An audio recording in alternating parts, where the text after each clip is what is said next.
Welcome to Fire Engineering Podcasts, where each day you'll hear a variety of voices speaking on timely topics facing the American Fire Service. The best way to keep up with fire engineering is via our free daily e-newsletter. Learn more at fireengineering.com/e-newsletter.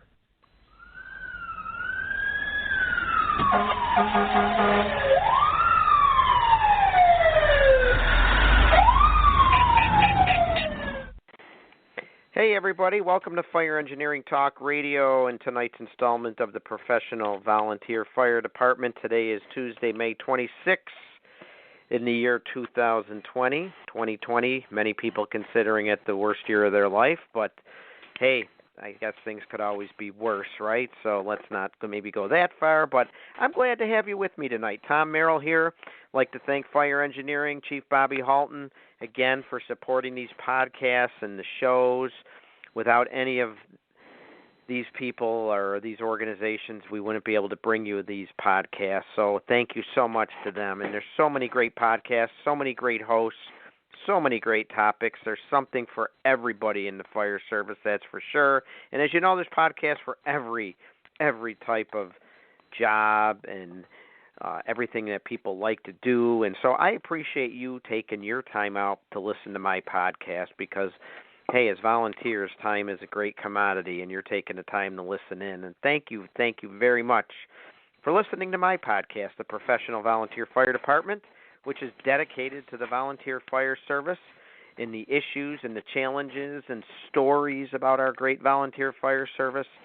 It's a show that's dedicated to firefighters who support our mission statement, paid or volunteer, it doesn't matter. It's dedicated to those firefighters who support the mission statement that being considered a professional firefighter has absolutely nothing to do with earning a paycheck and everything to do with delivering competent and compassionate service and taking care of not only our customers, those people that we're out there serving and protecting, but also taking care of our own members as well.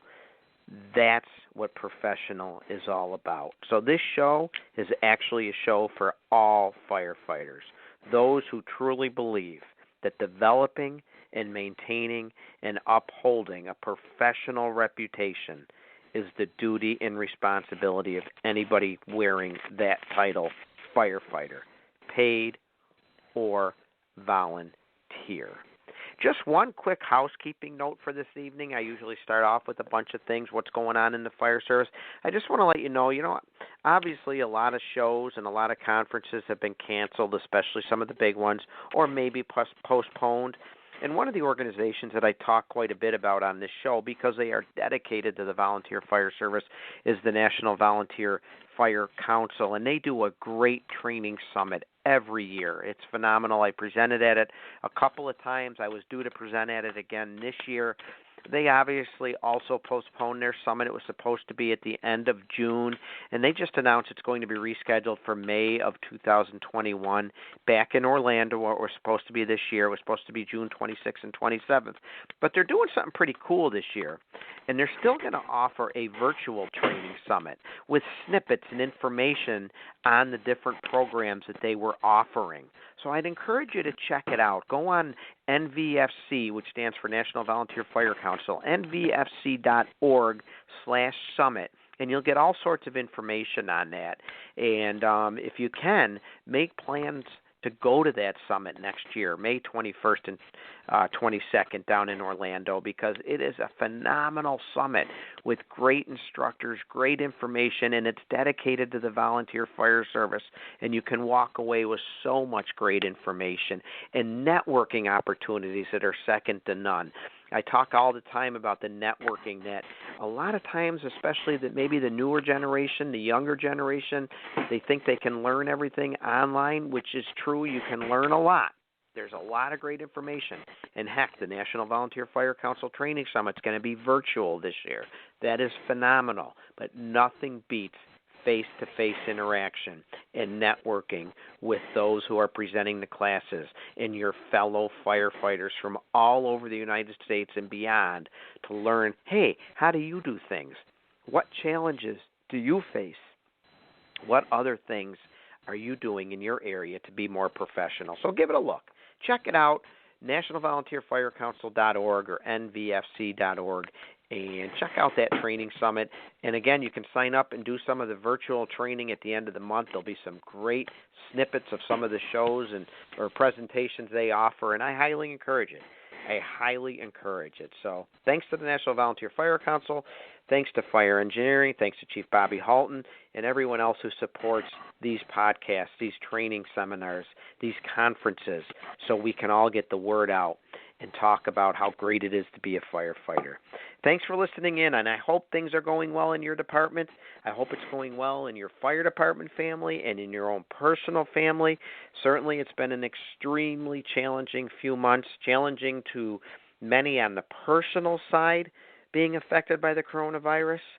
Either they're getting ill or loved ones are getting ill. God forbid, suffering the death of a loved one or somebody they know. It's affecting so many people.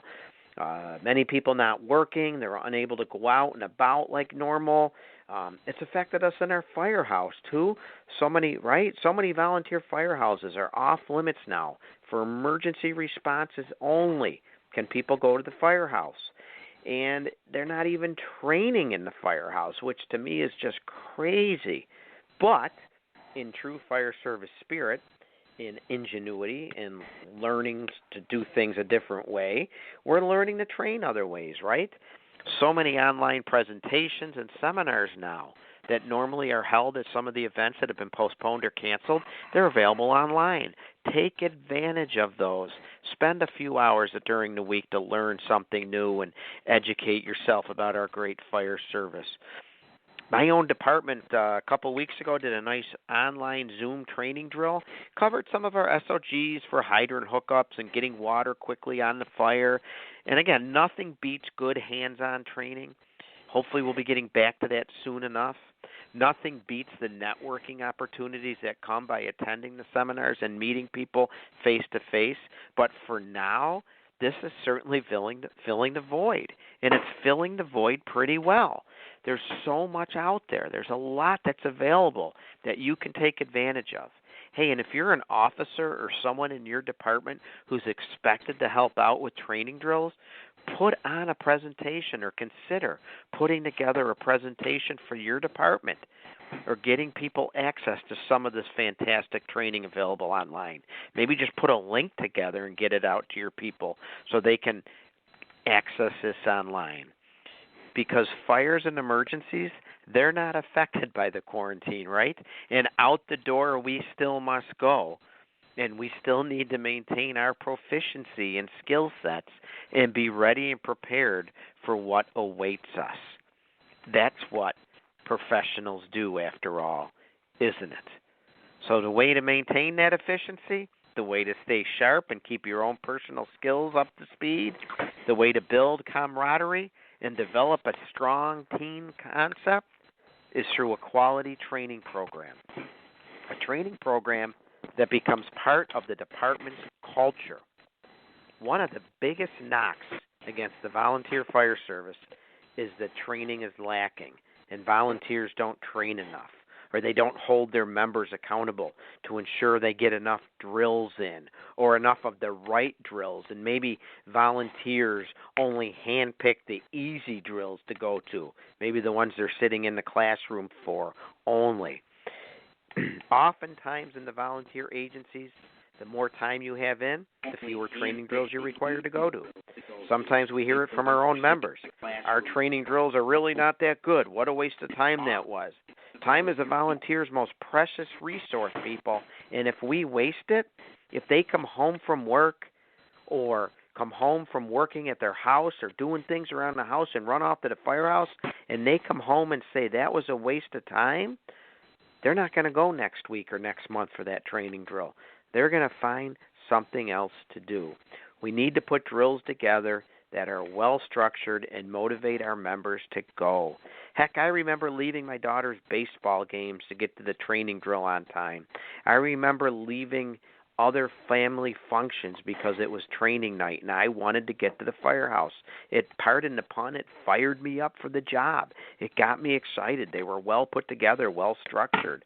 They accounted for everyone that was coming, whether they had a month in or 6 months in or 20 years in.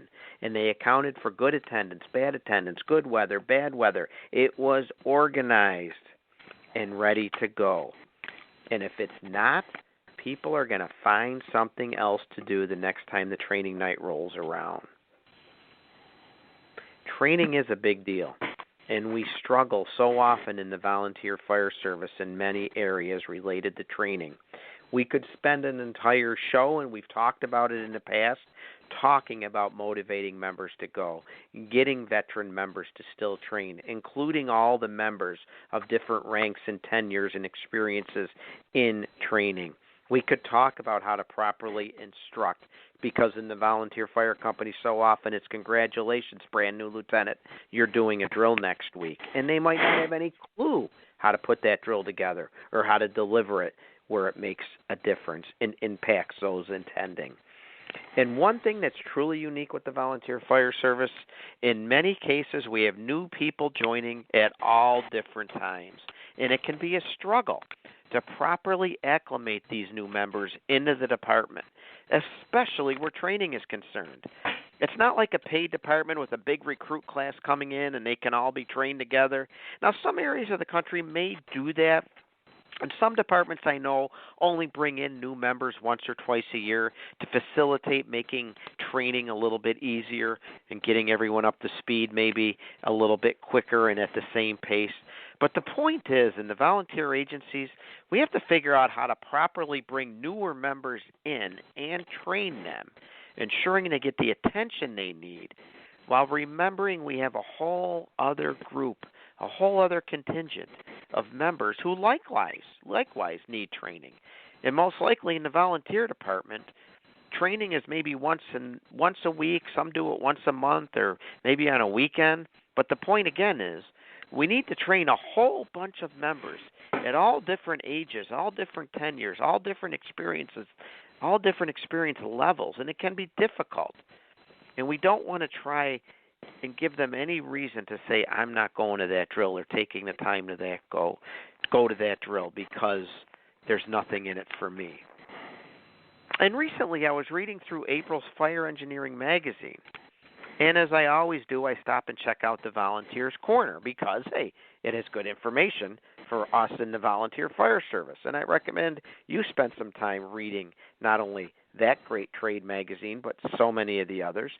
But when you pick up fire engineering, check out the Volunteers Corner every month because, hey, there's a lot of good information. And shameless plug here, I will have an article in the July edition in the Volunteers Corner. But as a professional, we should be picking up these magazines and staying on top of what's going on in our fire service. So I encourage you to do that.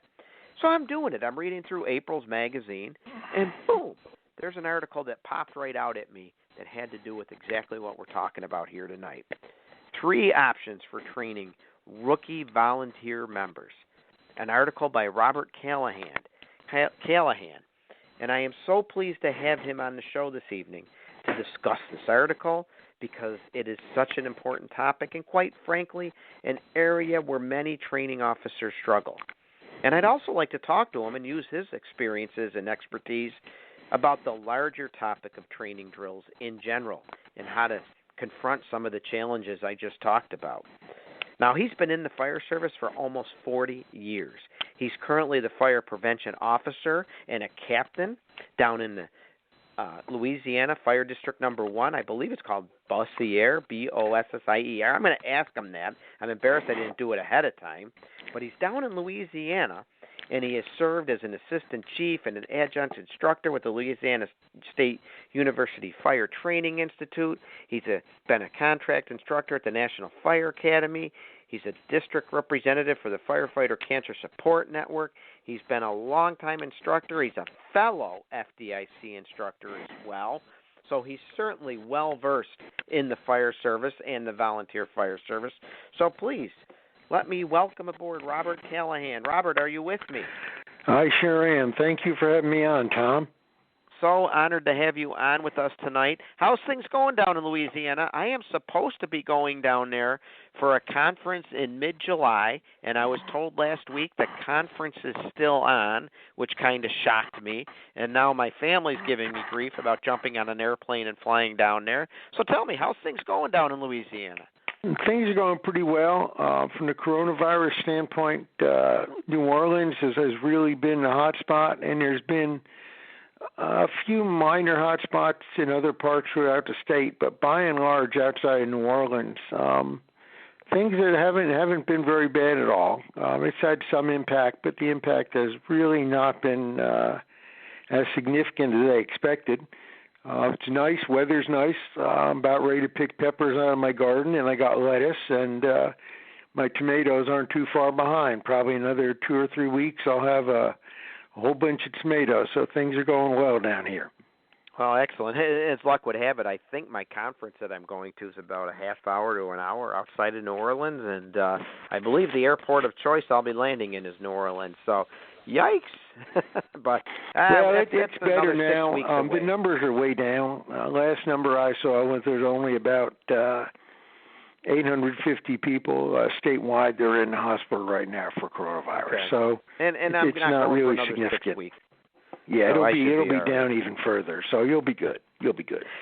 And greetings from the great state of New York and the Buffalo region, where today it reached 92 degrees and still, I think, 90 right now or 88. And spent a day working in the yard, floating in my pool, grilling some chicken, maybe had a beer or two. And, wow, we are enjoying this for May 26th, that's for sure. And I know when people think of Buffalo, they think of snow and cold and freezing rain, and I've been the first to admit we get that, and I've talked on my shows when it's been happening on show night. But today, hey, 92 degrees, beautiful here in Western New York, and we're getting summer fever, that's for sure. So, Bob, thanks for being on the show tonight, and correct me on the how do I pronounce the fire company you're in? Is it Beaucier? Nope, it's Beausier. Beausier, almost okay. like V's instead of X's. Instead of S's, Beausier. It's a combination department. We have 11 paid people, about 45 to 55 volunteers. I'm also a training officer for a couple of smaller rural fire departments in Webster Parish,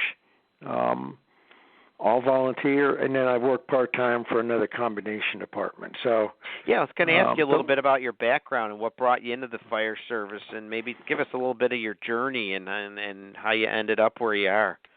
Well, I grew up in upstate New York. I grew up in Albany, actually, so I know Buffalo pretty well.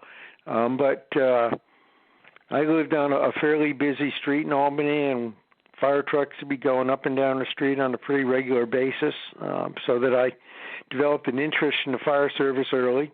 I went to college in northern Vermont, and they had a student-run fire department and rescue squad. At that time, there were 4 student-run fire departments in Vermont. Now there's only one, unfortunately, but they had a student-run fire department. I became involved with that. Worked my way up to training officer. In my final year, I was chief. I graduated from college, moved around a little bit, was sort of a nomad in the fire service, was on several small volunteer suburban departments as I moved around.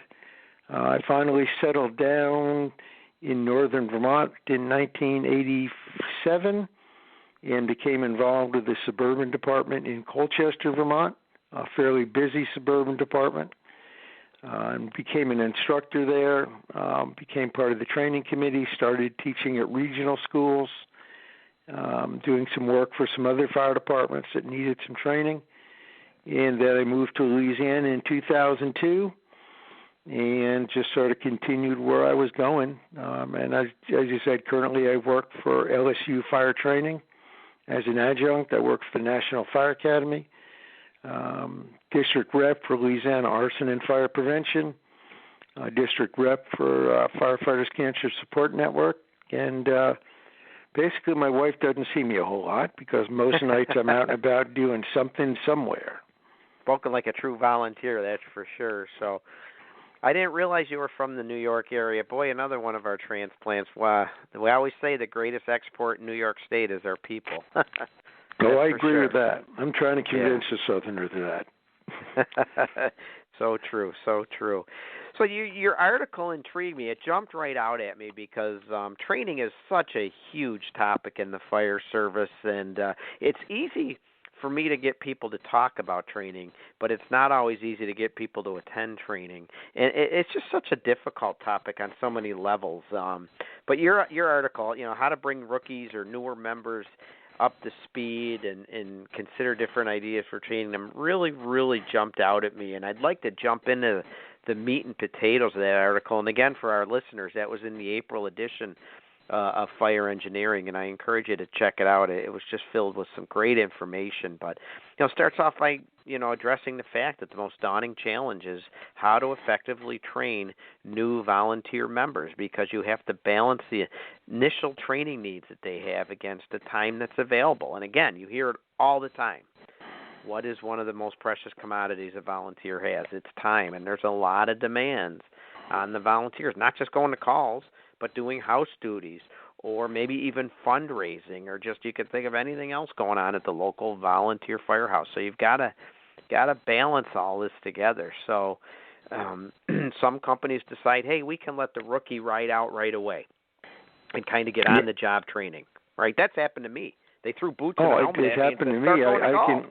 I can tell you that probably that's how I was trained, and that's whenever I went to a new fire department, and I've been on about 11 fire departments in my career, some simultaneously, but pretty much that was the way it was done. Here are the keys to the fire station. I can remember one fire department. I was the only one that responded to a particular fire station just based on where I lived, and I had just moved into that community a week before that, 2 weeks before that, and all of a sudden I'm the only one going to that station, the only one that going to be first due in that area, and I got a truck that I'm not overly familiar with in a district that I really don't know very well, very rural, and it was a challenge. And and there's still fire departments that train that way, that train their new members that way, and that just doesn't work out particularly well, especially if you want to appear professional to your community. To have folks jumping off the apparatus and just not having a clue what they're supposed to do. That's a problem. Absolutely. Yeah, and you talk in the article about how to put together these, or consider the three different ideas that you talk about in the article. But before even considering the ideas, you discuss the point about, hey, before you decide on what program you're going to implement, ask the questions about what do you want the training to achieve. Can you talk a little bit about that? Well, I mean, just like any training program, you have to know where you're going. So you want to have some objectives. What do you expect these guys to be able to do when they're done with their rookie training? Do you expect them to have all the skills that they're going to need? Or do you expect to have them have particular skills? Okay, how much supervision is there on the department? If you're letting guys conduct some pretty significant operations with little experience, with very little supervision, that represents a problem. Okay, and how well do you expect them to do it? So you have to ask those three questions. You have to determine where you want your training program to go. If you don't have a set of expectations, you can tell your guys, for example, I want you to be able to get this hose line off on the ground, in service, and at the door in 2 minutes. They're not going to know what to expect. They're not going to know if, well, I did it in 3 minutes. Is that okay? So you need to give them a very clear set of expectations. And you have to give your officers a very clear set of directions as to how well you want them supervised. If you don't do that, they're going to be lost on the fire ground. And you know what, Bob? You know what that means? You got to sit down ahead of time and actually think about these things. You got to put some time in and think about your training program and answer these questions about what do you want to accomplish and what time frame do you want to accomplish it and what your level of participation are your officers going to play. It takes a little bit of time. And yes, here's that word again, volunteer. Well, we're just volunteers. Well, again, the premise of the show, and I think you fully support it, is you're a professional. Doesn't matter that you're a volunteer, you're still a professional, and you've got to treat this task, preparing drills and putting together a good training program seriously, and put the time in to think about how to structure it and accomplish what you want to accomplish, and not just come to the firehouse on Tuesday night and say, what do you want to do tonight? Yeah, I mean, expecting to be able to run a solid training program without significant amount of planning is basically just a wish. There's no other way to describe it. If you expect that you can show up 15 minutes before the drill, have a quick conversation with the guys doing the training, saying, this is what I want to do, and expect that this drill is going to go well, or that it's going to achieve your objectives, assuming you've even sat down and decided what your objectives were, it's just a wish. That's all that it is. So probably I think more important aspect of delivering training is the planning aspect. Yeah, maybe you got some guys out there that have done this a while and can put that drill together in 15 minutes. But the reality is most people aren't going to be able to do that and have the drill come off the way they want it to. And that's especially true if you're talking about training for new volunteers, because this has to be a progression. Okay? If you don't take this and plan the progression in very slow steps and you skip a step or two, you're going to lose them. So there has to be a planning sequence for this. Yeah, let's talk about that for a second, because, and I can only talk about my experience, and my experience is you get a new member, and we, in my department, we take them in 12 months a year. Whenever they join and go through the process, boom, you're accepted. We don't do it in stages like some companies do, and I could see advantages to both ways. But boom, we take a new member in, and all of a sudden it's like, okay, start going to drill Wednesday night, and whatever drill happens to be, whether it's advanced auto extrication, advanced fire attack, or maybe it is a basic ground ladder drill, doesn't matter. That rookie's just thrown into the mix. So your article gives 3 different ideas for bringing these rookies in. And let's consider the 3 ideas that you talk about, because you do have to give some time and thought to not just the training program, but bringing in rookie new members. So if you wouldn't mind, let's start with your option number 1. Okay. You don't want option number one is a full-blown firefighter 1 class. In some states, that's your only option. There are states out there, and I'm not really sure what ones are. I know Florida is certainly one of them, but there are states that require that anybody performing the duty of a firefighter has to be firefighter 1. So in those states, you really don't have an option. Most of them actually do mandate volunteers be firefighter 1 as well. So you really don't have a choice. Now, obviously, the advantage to firefighter 1 is you are going to get a member that is very well trained, very comprehensive training. They're going to have everything they need, most everything they need in terms of basic information for basic firefighting operations, water supply, vehicle extrication. Certainly not going to knock firefighter 1, but you are looking at, by the time you're done with all the prerequisites in the course itself, you're looking at 150, 160, 170 hours. For a volunteer that's working 8 hours a day, 9 hours a day, now you're expecting them to go to class 2 nights a week, 3 nights a week. It's a pretty significant burden. There are some that might be able to do it, but for the most part, it's going to be a very significant burden. It's going to set them up. Yeah, they may also won't be going to school. Exactly. If you get the younger volunteer, now he's balancing it with his school load, too. Exactly. So and probably a part-time job. Yep. So it's an option, but is it the best option? Is it the best use of time? I would argue that in some cases it's not going to be, especially a smaller department, rural department, that has a limited number of exposures, limited number of occupancies. may do a limited number of firefighting evolutions. They may not do vehicle rescue. They may not do hazmat. They may not have much beyond the Dollar General or the corner store. Do they really need the skills involved moving a hose line up to the third floor of a building? So certainly I'm not going to knock having that skill, but I think one of the issues with Firefighter 1 beyond the time is to some degree the relevance in communities that may have a very limited number of skills. And that comes down to doing a skills inventory on what your members actually do. That can actually be one of the first steps in your planning process, is sitting down with your officers and saying, what exactly do our members do? Very basic, okay? How often do we pull X amount of hose?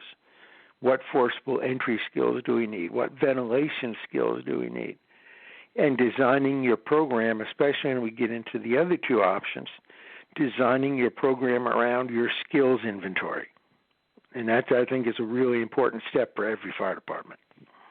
Yeah, you don't want to just haphazardly. Here we go again. You don't want to throw it together haphazardly. And again, just like we said, it requires thinking and the thought process ahead of time and putting some effort into analyzing where you're at and where you want to be. Yep, and it's all about relevance. Adult learners are not going to take an active part in learning unless they see the relevance in what you're trying to teach them. So if you're a small community with single-story homes, such as here in Louisiana, most of the homes in Louisiana are single-story.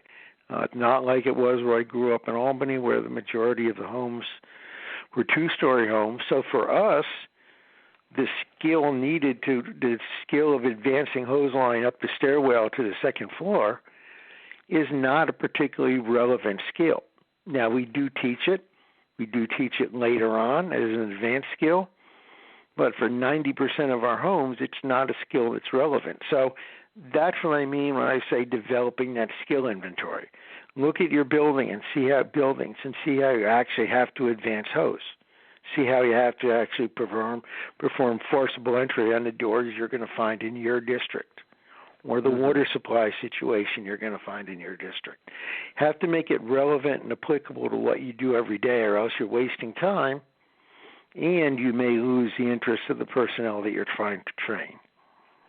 Now, in your experience, when people do this type of training where they mandate Firefighter 1 certification, in some cases Firefighter 1 and 2, are the volunteers able to participate in department functions, activities, and even go to calls, or are they kind of not able to participate at all, or have you seen it done both ways?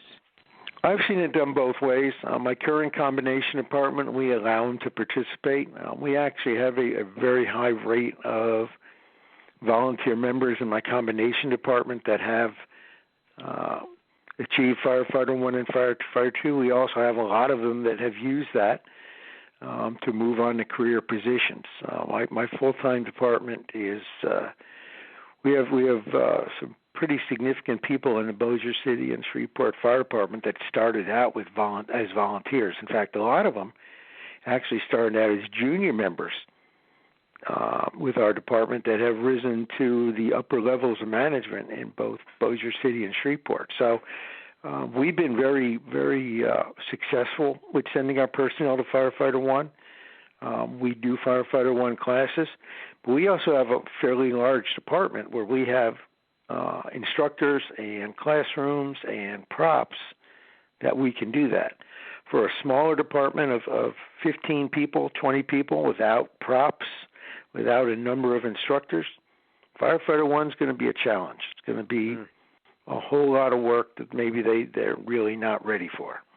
Are they riding the trucks too? I know they're participating. Are they riding trucks and allowed to go to calls and at least stand by and watch? Or yes, again, they are. We use a skill checklist where when they demonstrate that they can perform a skill, we check it off. So they're gradually becoming more and more involved in the operation. As they get more skills checked off, they're put in position where they're allowed to do more and more in terms of active firefighting. So generally speaking, by the time they're done with Firefighter 1, even if they don't take Firefighter 1, by the time they're done with that skills checklist, they're fully prepared to be involved in active interior firefighting operations. So it does work fairly well for us. I like what you said, too, about the junior programs. A shameless plug there for the success for the junior programs, which we've talked about on this show in the past. But, again, you can't overemphasize how important they are for the long-term success of the volunteer fire service.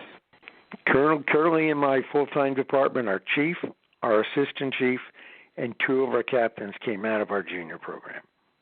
There it says it all right there. Cannot overemphasize the importance of junior programs. And another thing I found interesting in your article, toward the end of your discussion on this option number 1, which is requiring Firefighter 1 certification, is, hey, even if you don't do that for your new recruit, consider that for a minimum standard for someone that wants to promote into the officer ranks. I thought that was a great idea. Oh, definitely. We have that requirement, again, in my combination department. We have it here in one of my volunteer departments.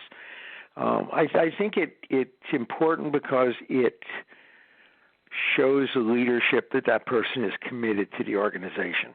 And that's what you need from your officers. You don't want to bring somebody up, put them in a position of an officer's position, and not have them committed to what they have to do. So not only from a knowledge standpoint, I think, is that important, especially if you're running mutual aid into areas that maybe you're going to find occupancies that you don't necessarily have in your home district. But it also just shows that they're committed to the fire service. They understand the importance of training. They understand the importance of education. And hopefully they'll pass that on to the other individuals that may not have Firefighter 1. You got to leadership has to set the pace, has to set the tone for the organization. And if there's no leadership, no pace, no tone, the organization's gonna wander around like a chicken. Best way to say it. You're gonna be in trouble. You're gonna be in trouble. So option 1, Firefighter 1 certification, or in some cases Firefighter 1 and 2. Obviously, you're going to get a volunteer member who is really good as far as being trained and up to speed and capable of stepping into a wide range of situations. The time commitment is going to be excessive and considerable, and some obviously are going to say, I can't do this because of the time constraints, but it gets you a well-rounded, well-trained firefighter. Not probably the best option for everybody, so you discuss another idea, which is the mini school. You want to talk a little bit about your experiences with that? Yep, that's my basic experience with that was in Colchester. When I first came into the Colchester Center Volunteer Fire Company, we had about a 20-hour, 25-hour orientation program. We used that for a couple of years, and then we started to transition. Colchester started to move from a bedroom community, a rural community, a community with a lot of camps. We started to see some suburban development. We started to see some 3- and 4-story hotels. We started to see some 3- and 4-story office buildings, some very big retail facilities. And the decision was made by the leadership that we had something good, but it just wasn't adequate anymore for what we were going to be experiencing now that the community was changing. So we took that 20-hour course and we basically expanded it out to about 60 hours. A combination of classroom and field, and it was primarily focused on the basics of residential firefighting, PPE, SCBA, residential forcible entry, water supply, which was for us both hydrant and rural water. We had to train on both.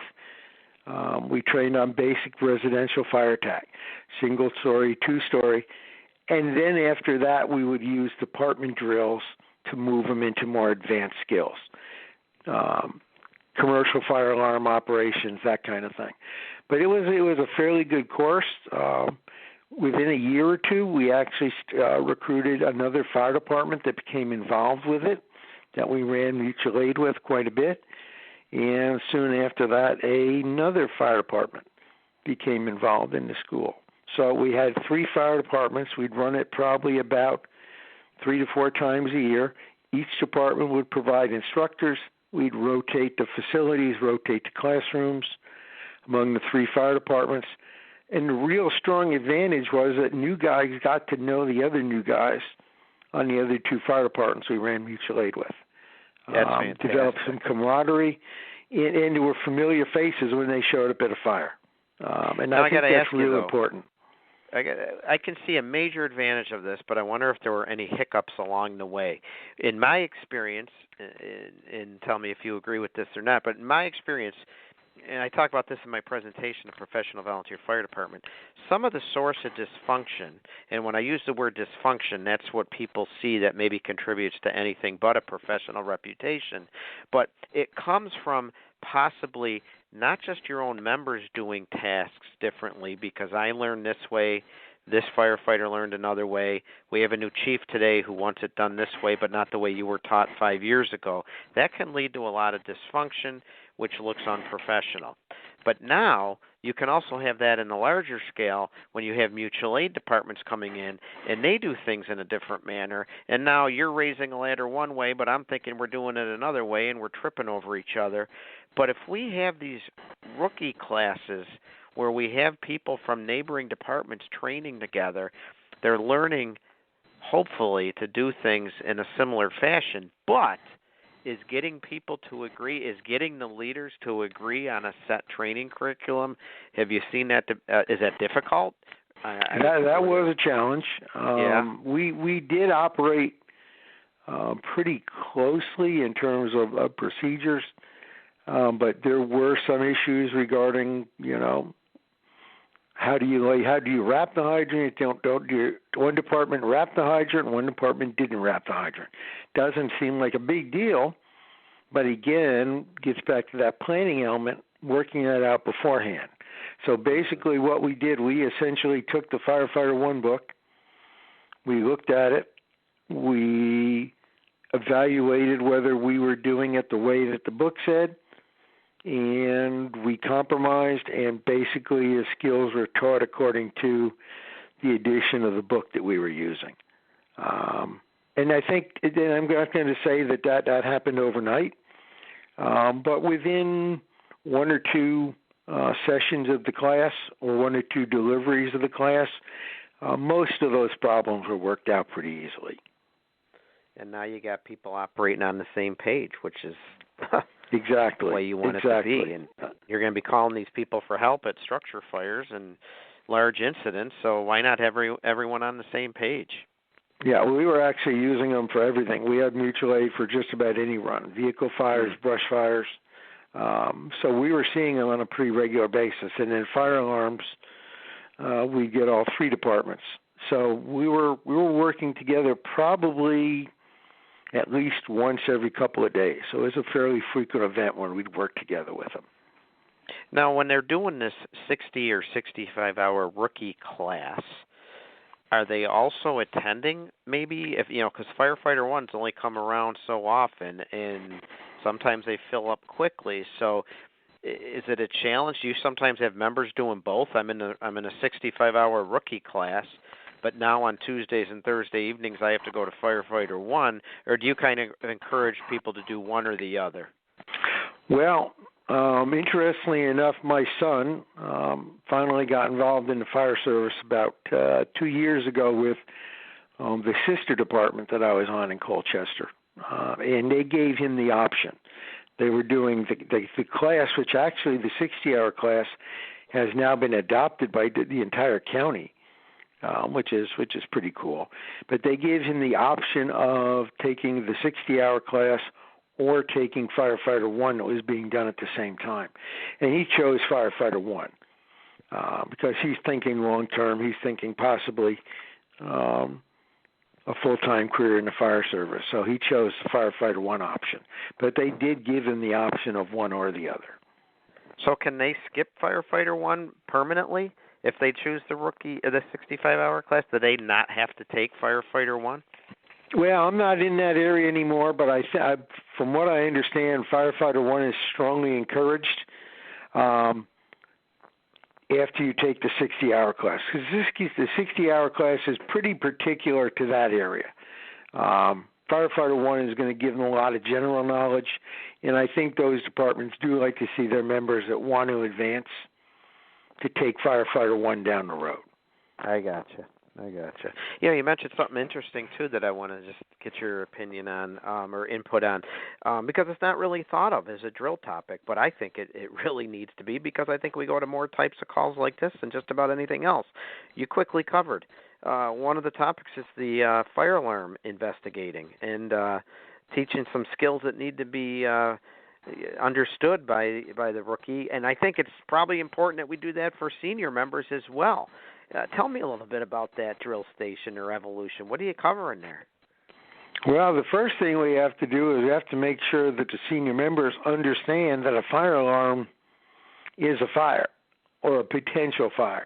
I think you've probably seen it. I know I've seen it all over the country where the fire department shows up to a fire alarm and the 3 guys or 4 guys get off the truck and they have their station uniforms on because they've been here 10 times in the last 6 months. That's a challenge. That's a challenge to get a lot of times your senior members to acknowledge the fact that they're potentially going to a fire. Now, 95% of the time they're not. So human nature is going to kick in and say, let's take the easy route. We've never had a fire here. It's always been an alarm. So throw on your bunker pants maybe, and if we see something when we get there, we'll throw the coat on and the air pack on. So the first step is just simply dealing with your existing members that a fire alarm is to be treated like a fire. And then you just work the rookies on the same plane. You explain to them how a fire alarm system works. You explain how some of the reasons you get a false alarm on a fire alarm.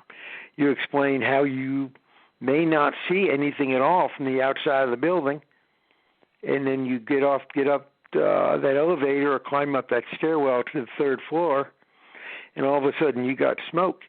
And if you don't have a tick, if you don't have a extinguisher, if you don't have an iron set, you're not going to be able to do your job.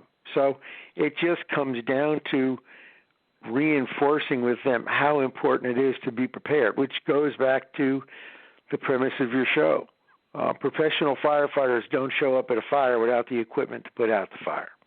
Absolutely. And if we don't, during the rookie process, let them know you need everything that you would normally bring to a fire when you get off that elevator or step out of that stairwell, right?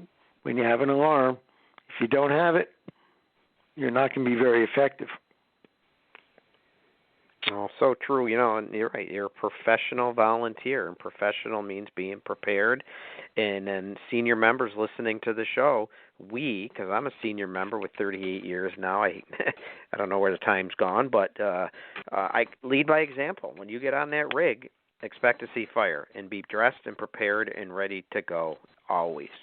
So exactly. What is it, Andy Fredericks that said that garbage men don't get excited when they turn the corner and see garbage? Mm-hmm. As firefighters, we shouldn't be excited when we turn the corner and see fire. It's right. what we should expect to see, and we should be ready for it. Yep. So we set the tone right away as a senior member or a leader in our department by being dressed and prepared and ready to go and expecting to see fire. And it's funny because I've seen so many alarm investigation calls where we've got members wandering the building, and maybe they know they're looking for an activated head, but in a lot of cases, they go in and someone might find the head and relay it to the incident commander, and he resets the alarm, and before you know it, everyone's back on the rig and back to the firehouse and back on their way home or to work or whatever they're doing. But they really had no clue as to what they were looking for or what they were supposed to do. So I got to think that's a pretty important topic that you guys are covering by doing this alarm investigation drill station. Well, when I was back there, again, it's been 20 years since I've been there, but alarms are half of what we did. Yep. We would go to hotels on a regular basis. We had a college campus that we would go to on a very regular basis. We had some warehouses that we would go to on a regular basis. So basically, we were a fire company. We were a false alarm company that occasionally went to a fire. would be the best way to I describe think there's it. a lot of fire companies like that. We had a lot of practice dealing with alarm trips. Right. Yeah, I think there's a lot of companies like that. So, with the rookie class, with the 60-hour, 65-hour class, who's teaching it? Is it officers in the various fire companies? Is it senior members? Is it state instructors? Or it could be anything. In Colchester, we use the officers and the instructors from the 3 fire departments. And at the beginning of the class, we would find out what officers, what instructors were interested, and they all had their particular strong points. We had officers that liked to teach the same thing over and over. Maybe we had an officer that was really strong in forcible entry.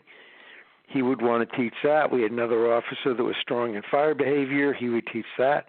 So we would use the skills of the 3 departments. We would use the experience and the knowledge of the officers and the instructors on all 3 departments. And generally speaking, it was the same folks over and over that would teach what they liked. But we did try to incorporate new people in because that's one of the things in the volunteer fire service that we sometimes don't do very well is think about training the up-and-coming folks to replace the folks that may retire someday, or may move, or may just have to leave the fire department for some reason.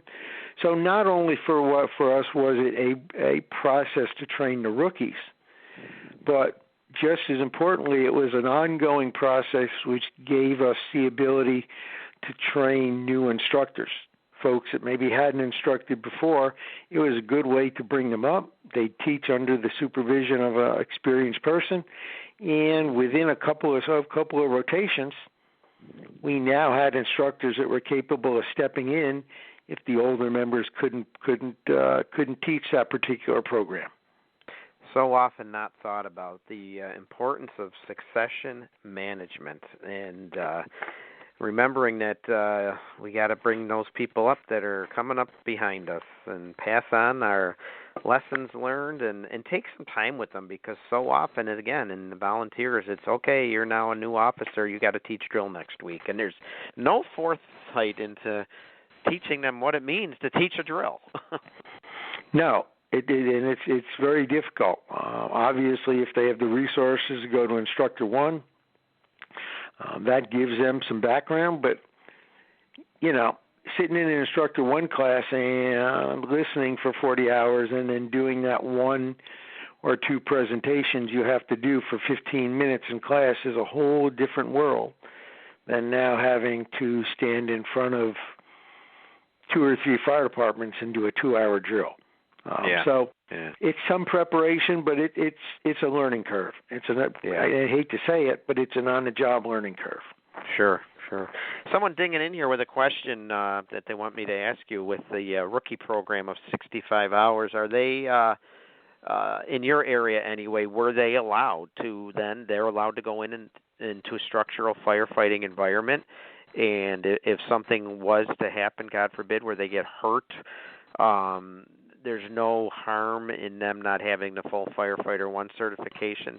In other words, there's someone signing off on that 65 hours of training saying that they're okay to go in structural firefighting environments. Yes, they had to pass a written test. Basically, it was we would take the relevant questions from Firefighter 1, so they had to pass a written test, and then at the end they had to pass a manipulative test where they could demonstrate the skills to us. Okay. Generally speaking, during that class, they did not make structural entry. We would allow them to, once the fire was knocked down, and if they had completed the SCBA sections and the overhaul sections, we would allow them inside to assist with overhaul operations under supervision. But they generally were not allowed to make entry as a fire attack team until they completed the class. Gotcha. And we talked about the challenges of coming up with maybe especially if we're doing this class for other departments around us, coming up with some uniform procedures and ways of operating to get everybody on the same page. Any other challenges associated with the rookie class that you want to talk about? That's probably the biggest one. The other challenge is, we did try to do it 3 to 4 times a year, so we were starting a class roughly every 3 to 4 months, but there were situations where people applied and maybe they didn't want to wait 3 months, and we lost them. And that is a challenge, but I guess our philosophy was if they couldn't wait 2 months or 3 months, we really wondered how interested they were to begin with. And that's probably the other biggest challenge, other than the coordination between multiple departments if you're going to do a multi-department type class. Yeah. Sounds like an interesting concept, and it sounds like you've experienced a lot of success with that type of rookie training program. We as I said, it's now been expanded countywide. So I think a lot of departments in the county saw the value in it, and it was a good compromise. It gave us people that understood the basics of firefighting, residential firefighting, understood the basics of assisting in performing a search in a fire alarm situation without overwhelming them. And then after they completed that, they would start attending drill, and then they'd start learning some additional skills. So for us, it worked out very well. And for your average volunteer that maybe isn't worried about the state or national certification or going on to be a career firefighter, they own their own business, they're in a career they're completely happy with, but they want to serve their community and be a member of their local volunteer fire department and perform as a professional, this class has filled the void. Yep, I really think it does. I think it's an excellent option for a lot of departments. For some departments, maybe it's not even 60 hours. You have a small rural department that has a very limited number of building types, single-family homes, maybe 4 or 5 commercial buildings in their center of town, may have some farm buildings. They don't have to worry about hydrants. They run completely on tanker water supply operations. Maybe they can do the skills that they need in 40 hours.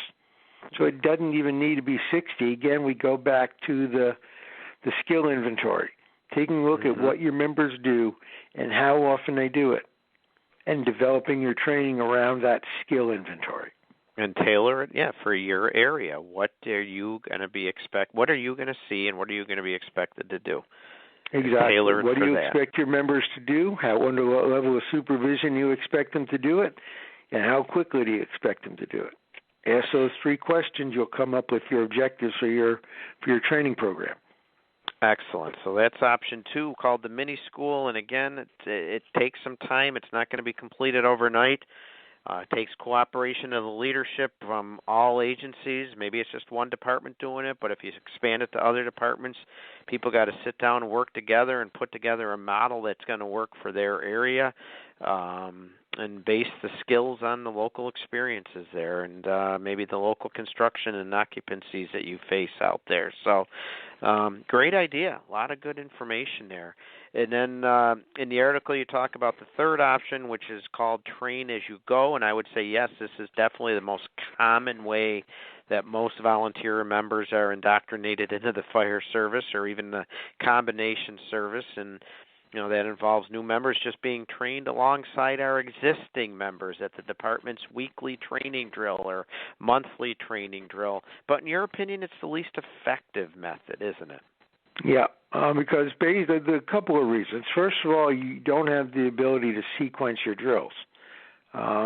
Obviously, we want to talk to members about fire behavior, as an example, before we talk to them about fire attack. We want to talk to them about building construction before we talk to them about fire attack.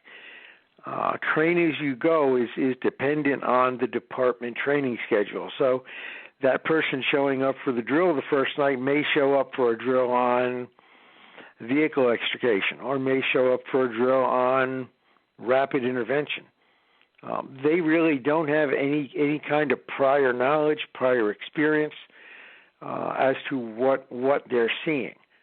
So it doesn't give you the ability to say, okay, we're going to start off week 1 with fire service history, week 2, district orientation, week 3 and week 4, PPE, week 5, building construction, week 6, fire behavior, et cetera, et cetera, et cetera. So they're learning things out of sequence. They're learning things hodgepodge, which for some people may work, but for a lot of people is going to cause a whole lot of confusion in their mind. So that's probably the biggest problem. The other problem is, how do you tailor a drill for somebody with no experience and somebody with 20 years of experience in the same drill? That's a problem. Obviously, if you have enough instructors, you can break them up into multiple groups, but that requires multiple instructors. And for a lot of departments, that's simply not an option. Takes a lot of planning, too. And, again, we talked earlier in the show about it. A lot of people don't put the time and effort into properly planning the drill. Yep. That's probably, as I said, the least effective method, simply because you don't have control over the sequence, and you don't have as much control over what they're experiencing. If they've never been in PPE, and you say, put this coat and this pants and this air pack on, and you're just going to go in and watch the smoke, first of all, they're not going to be very comfortable. Second of all, if you haven't given them some classroom training on what they're looking for in the smoke or what they're looking for in the fire behavior, they're going to pick up very little from that observation. So it really is not a particularly effective way. Now, there are ways to make it more effective. One of the ways I talked about earlier was a checklist. I'm a combination department. We have a skills checklist. That's about 3 pages long. It's primarily firefighter 1 skills with some firefighter 2 skills. As they are able to demonstrate those skills to an officer or a senior member, the skills get checked off. So we do have some way of saying, okay, you've demonstrated the ability to do this. And after they complete the entire checklist and they pass a written test and they complete a computer-based firefighter 1 class on the computer, they now come off probation. So we've coupled some other things along with the train-as-you-go method to make it a little more effective. Yeah, because I'd say it probably, as you mentioned in the article, is probably one of the most common ways that it's being done. So we got to make it as effective as possible. So there's some good ideas there on how to make it maybe just a little bit more effective. And I know you can try and break the drill up into senior members, rookie members, and that, but it just takes time and effort and a lot of coordination and communication among the parties that are running the drill ahead of time. And again, with everyone's time being so limited today, it doesn't always come out as easy as it would seem. The drill, it just doesn't come out. It's a little dysfunctional and unorganized, and people go home and maybe are like, I didn't learn much tonight, and that's the last thing we want. And if we're not using their time wisely, they're going to find somewhere else to spend their time. That it doesn't matter if you're talking about bowling or firefighting. Now, obviously, firefighting is a little more critical. If they're coming to training and not expecting to walk away with a lot of knowledge, or at least enough knowledge to make it worth their time, they may not show up at training. And then that creates problems on the fire ground. New piece of equipment, they haven't had their hands on it. Now you got a problem. Oh, yeah. If our members are taking the time to attend drill, our leaders need to make sure that they're taking the time to organize the drill. Yeah. So let's talk about that drill now. So you've covered 3 different drill ideas for the rookie. Your idea, in your opinion, obviously the most successful is the rookie school, the mini school. Well, let's take drills and training overall because, again, in the volunteer fire service, it's a huge topic. And there's a lot of departments out there doing some really good things, and there's a lot of departments out there struggling to get anybody showing up other than those teaching the drill. I get comments and emails from all over the country, and unfortunately I've had trainers show up at their firehouse on training night, and other than those 2 or 3 officers putting on the drill, there's nobody else showing up. What, in your opinion, is one of the biggest obstacles that needs to be overcome in the volunteer firehouse to get people to attend training? Apathy. Leadership. If you don't have leaders that are setting the pace, setting the standards, letting everybody know what the standards are, and enforcing the standards, you're going to have folks that may not show up. Now, the flip side to that is obviously what happens when they don't show up. I have a 15-member volunteer fire department in a small rural community, as an example, in one of my departments. At what point, as a leader, as a department leader, are we prepared to say, you're not showing up to training, we're cutting you loose? Now I have a 14-member department, or maybe there's 3 or 4 not showing up. Now I have a 10 or 11-member department. So it's easy to say they don't show up, you let them go. Maybe that's great if I got a 60-member department. I know you've been probably to the National Fire Academy, and you're walking the Emmitsburg Fire Station, and the entire wall on both sides of the bay is covered with turnout gear. Okay, if I got 100 members and I lose 5, not a big deal. If I have 15 members and I lose 2 because they're not showing up for training, now that's a bigger deal. So it becomes a tightrope as to how far you can let somebody go in terms of missing training before it becomes something you have to deal with. Yeah, it's got to be part of the culture, and it's a double-edged sword there. How do you make it become part of the culture? And I've actually heard those stories, as you probably have as well, where a new leadership team gets in place and they want to maybe have stricter training requirements, but they're met with so much rebuttal from the membership, and if they try to have rules and say, if you don't meet these minimum requirements, we're going to suspend or dismiss you, they wouldn't have a department left. Now, we did, one department I was on, we did have that happen. We had about 50 members, about 20 were showing up for training. The fire chief said, this is the way it's going to be. You're going to make X percentage. I believe it was 75% of the training. We lost 20 members, and we actually had a better organization afterwards because we had everybody showing up for training. Everybody knew their job. We didn't have to worry about sending somebody for equipment and having them look in every compartment of the truck to find it, or not knowing how to start the saw, or not knowing how to stretch the hose, or whatever it might be. So there are some cases, at least that case in my experience, where setting standards and cleaning house actually improved the fire department. Not necessarily going to be the case all the time, but in that case it did improve the fire department significantly.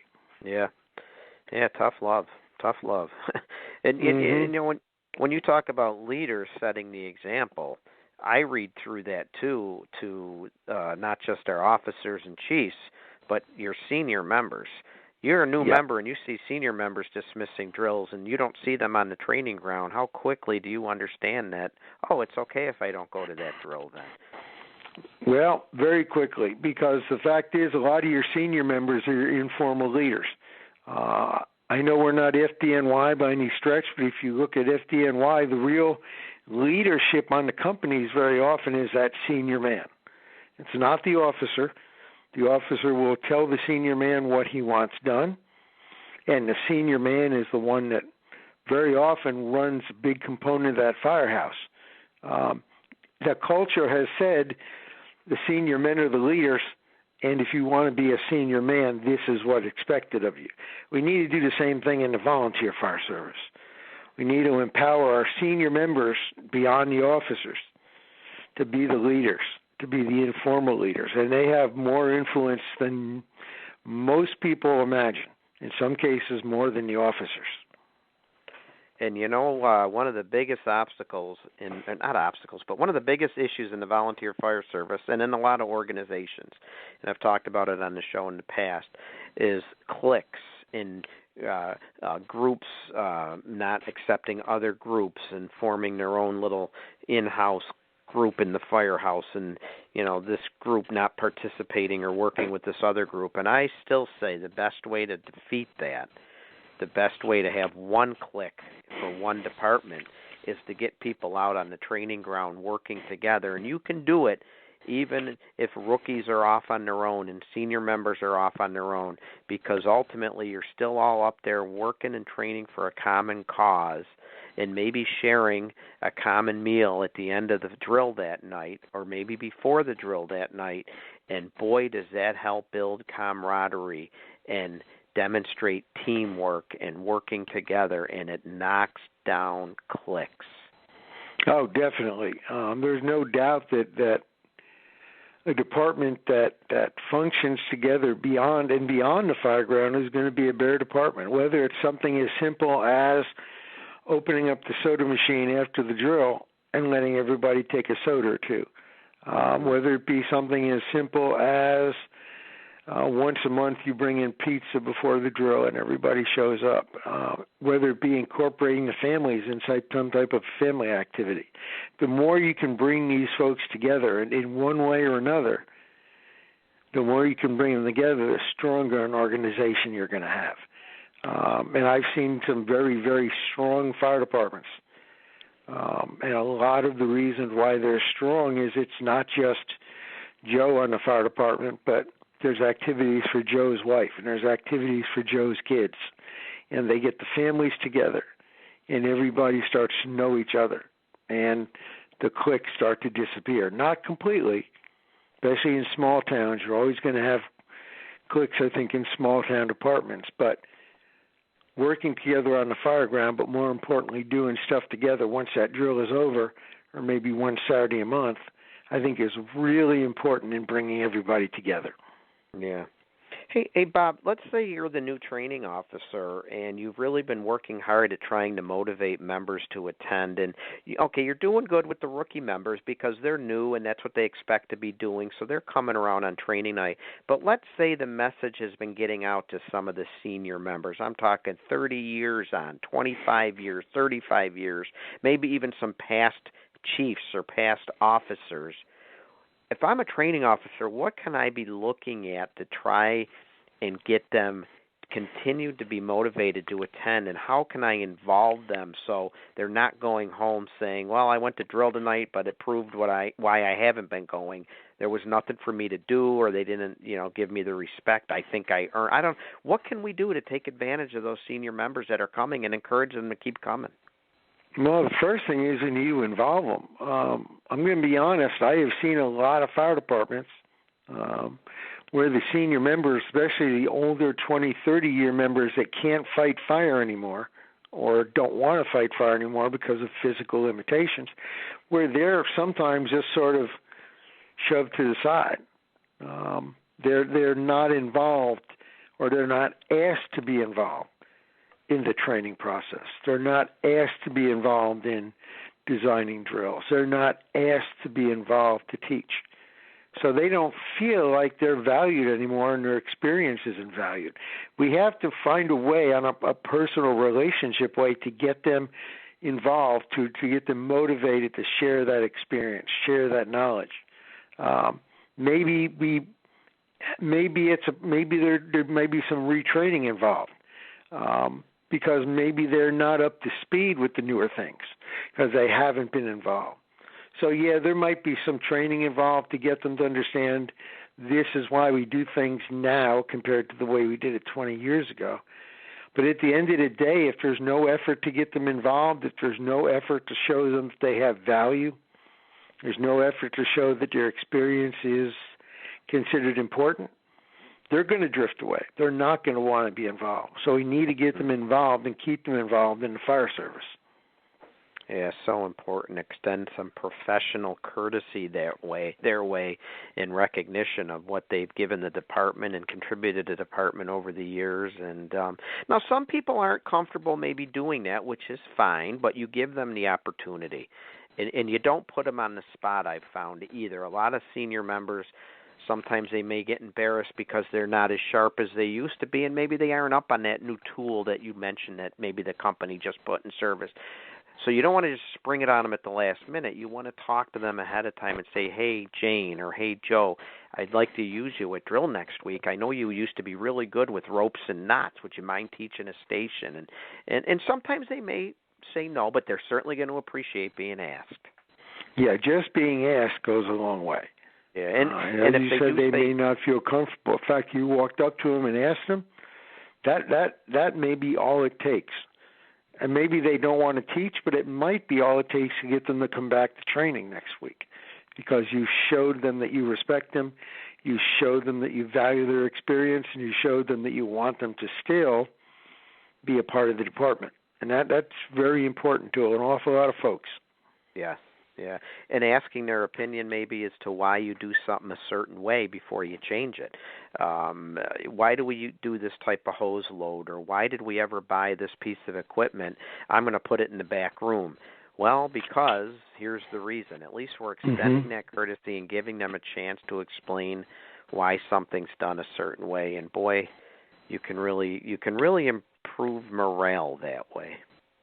Oh, you definitely can. And as you said, it's a team. Maybe they don't want to fight fire anymore, but maybe just involving them in a drill, maybe that opens the door to talking to them about, I want to start this new senior fall prevention program, or I want to start this new senior fire safety program. And I know that you're not as involved on the suppression side as you used to be, but we still value your experience. Would you be willing to be involved in this senior fall prevention program, or whatever it might be? So maybe even it doesn't involve them getting back or staying with the operations side, but maybe it opens some other doors to use them in some different ways. So true, so true. So I'm putting this training program together. I'm working with my rookies. I'm working with my senior members. Then the question always comes up is a couple things here. How often should we train? A lot of departments only do once a month. Many do once a week, but some do once a month. And then what do we train on? Well, that goes back to our skills inventory. We need to train, obviously, the most often on the skills we're going to use the most often. So if I don't, we have to look at what we're going to do. Now, that doesn't mean that we don't train on new stuff. Maybe the last 3 or 4 times we trained on moving fire hose to a single-family dwelling, everybody did well. We met the objectives. We did it in a timely fashion. We had guys taking care of the kinks. We had guys working the corners. Now it's time to move up to maybe second story. We're going to advance hose up to the second story. We've mastered the first story. So a lot of it's going to depend on just simply how well they're able to master and perform those level 1 skills, if you want to call them that. The skills that you're going to use every day. Once you've mastered them, now we can think about, okay, we're going to go to the second floor. We're going to try commercial building forcible entry instead of residential building forcible entry. We're going to add a second fill site in our water supply and our tanker shuttle drill. Not just have one fill site. We're going to add a second one because we're doing fine with the one drill site. So that's all going to be based on how well they're performing those basic skills. Once they demonstrate that ability, we can move them on to the next level. As far as how often we train, I'm a firm believer in once a week. Anything less than that, to me, it is simply not adequate. You start throwing out holidays, and you might lose 1 or 2 drills a year to weather. You're now down to 55 drills, okay? 52 drills, 50 drills, okay? Departments may have business meetings once a month. So now we take 12 drills away from there. Maybe they have a work night. So now we take 12 more drills away. There's no way you can be a professional fire department hands-on drilling 12 times a year, or even 24 times a year. At least that's my opinion. Yeah, I think it's shared by a lot of people. I really do. And again, you think of, our military, or you think of even professional sports teams, and they're pretty much training all the time, and that's what makes them professionals. And we want to wear the hats and the jackets and have the pins and the badges and put the sticker on the car. Well, it comes with a responsibility to train, to be proficient and prepared and ready to do the job, whatever the job is in your area that you are required to do.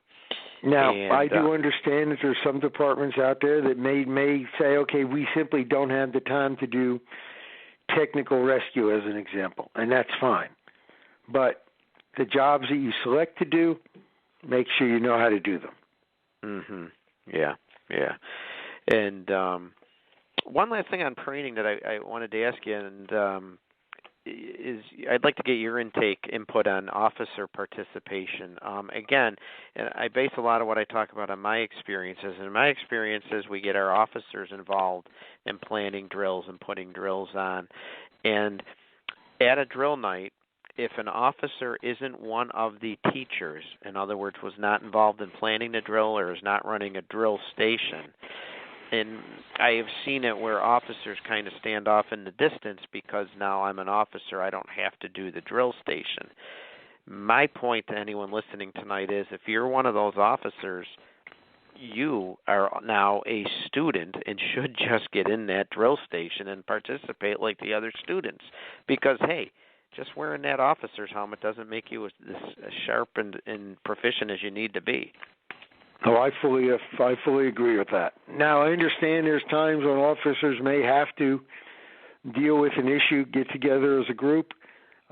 Preferably, that's not the time to do it, but there may be situations. But generally speaking, I believe that officers should be fully involved in drills as well. It shows that they're part of the team, and it shows that, quite honestly, shows the members that they know how to do the skill, which can be important. And if they have a little humility, and as every leadership book talks about, ditch the ego a little bit, the team, your fellow members, are going to understand if the officer struggles a little bit and is very honest, saying, I need to be sharper like you do with this skill, so I'm working hard tonight to make myself better too. People appreciate that. More so than just standing in the background saying, I don't have to do it because I'm an officer. Yeah, and that creates, you talked about clicks, you talked about distancing. That certainly can create problems. It's not uncommon to hear sometimes the members grumble, well, how come I'm out here in my gear sweating when it's 95 degrees, and those officers are standing over there in front of a fan and just chilling. Right. Okay. Again, we've now created something of a gap between the membership, line firefighters, and the officers. And down the line, that can create some pretty significant problems. Yep, for sure. So a lot goes into the training. And I want to cycle back for a moment just to the rookie member, because one thing you touched on in your article, and again for my listeners, talking with Bob Callahan here about just some great training ideas in the volunteer fire service. Specifically, we talked earlier about rookie training ideas, and now we've segued into other ideas to make our training program just a little more well-rounded. But a lot of companies do try the mentoring program where they assign a mentor to a rookie member, not just for training, but more or less to get them familiar with the department's way of doing things.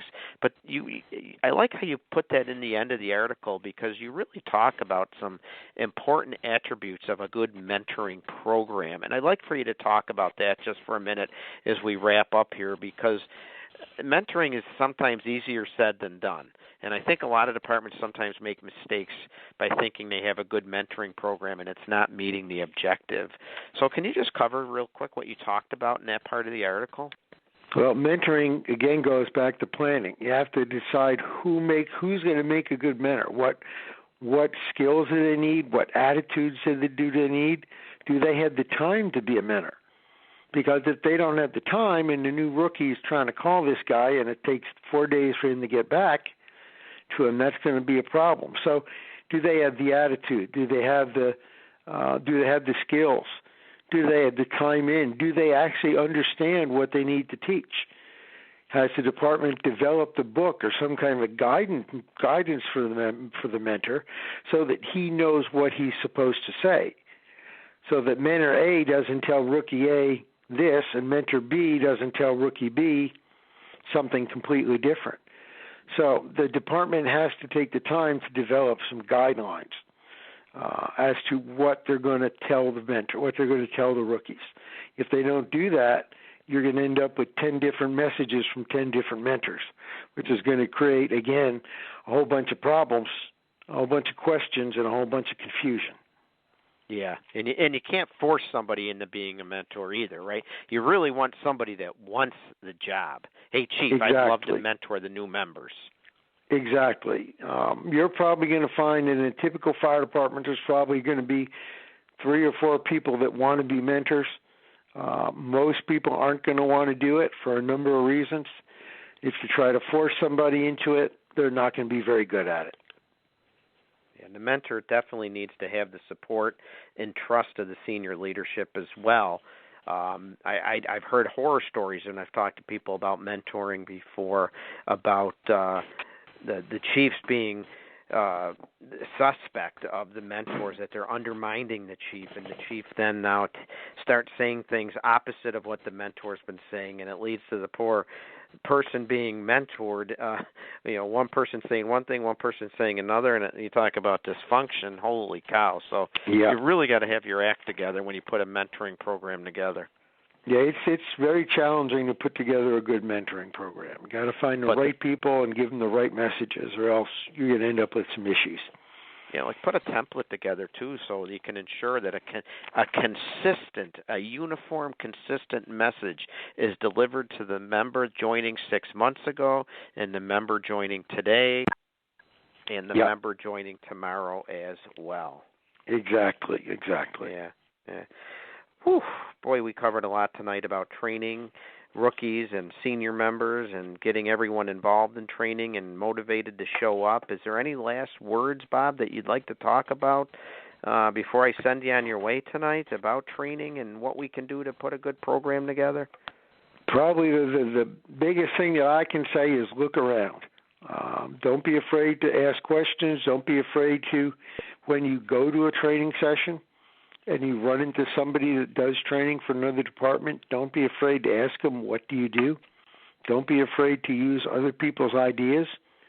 If you try to develop everything by yourself, maybe you're really sharp and maybe you can do it, but for most people, there's a lot of ideas out there that you can take, you can modify, you can adapt, and you can use within your organization. And it will make your life as a training officer a whole lot easier.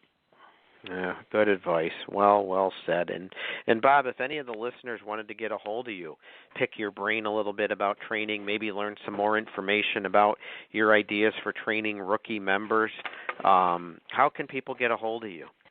Well, I'll give them my cell number. It's going to be area code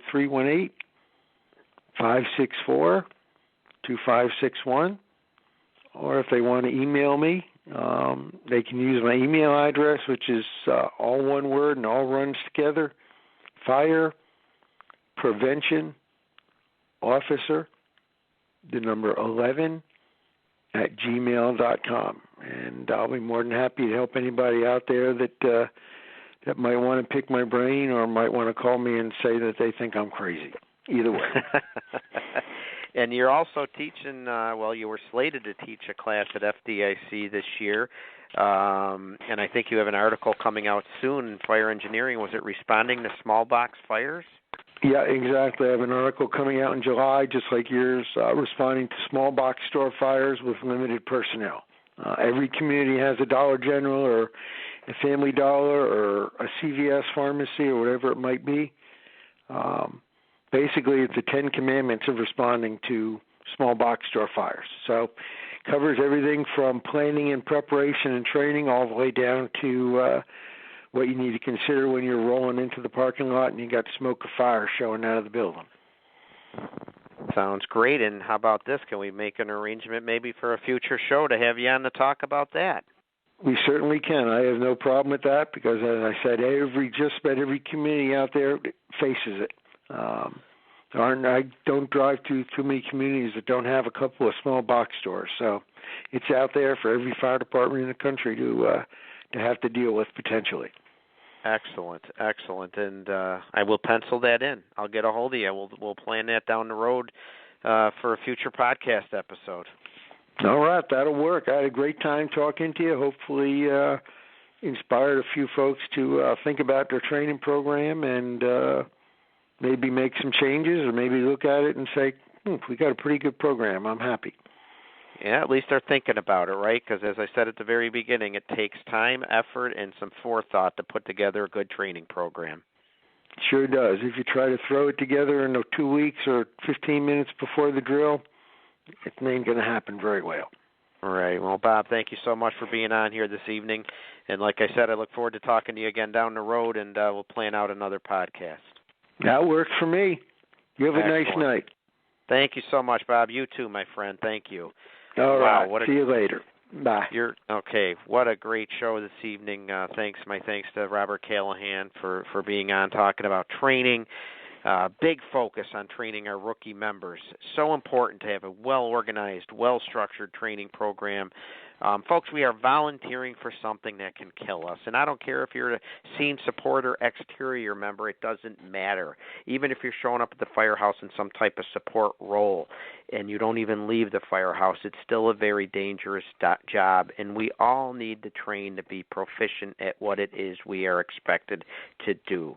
And a huge part of the training program is being organized, is having thought put into it, is accounting for senior members, accounting for those 10-year members, and also the rookie member. So go back, listen to it again, see how maybe you can structure your training program to maybe better facilitate those rookie members. See how you're doing about addressing what it is you're expected to be doing in your area. Check your skill set list, as Bob talked about. See what maybe you need to bring into your training program to make everyone just a little better and raise the bar just a little bit more. Such a great show of information with lots of information tonight, and I can't thank you all enough for tuning in.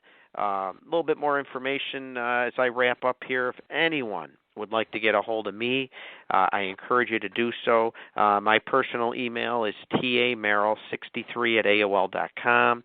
I mentioned my professional volunteer fire department Facebook page on every show.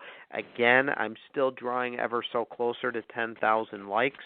Please, please, please, if you have not, give it a like. It's just a personal goal of mine. I want to get to 10,000 likes on my Facebook page, and that's the Professional Volunteer Fire Department. You can also see my posts on Instagram and Twitter, and I'd love to hear from anybody out there.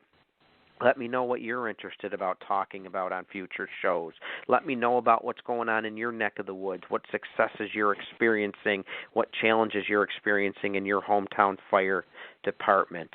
And let's all work together to make our fire service even better. Let's all have the badge of a professional firefighter. Hey, remember, folks, wash your hands. We're still staying at home for the most part. Take advantage of that extra time that maybe you have and read a book. Get a leadership book related to the fire service. Heck, it doesn't even have to be a leadership book on the fire service. There's so many good leadership books out there. Listen to these podcasts.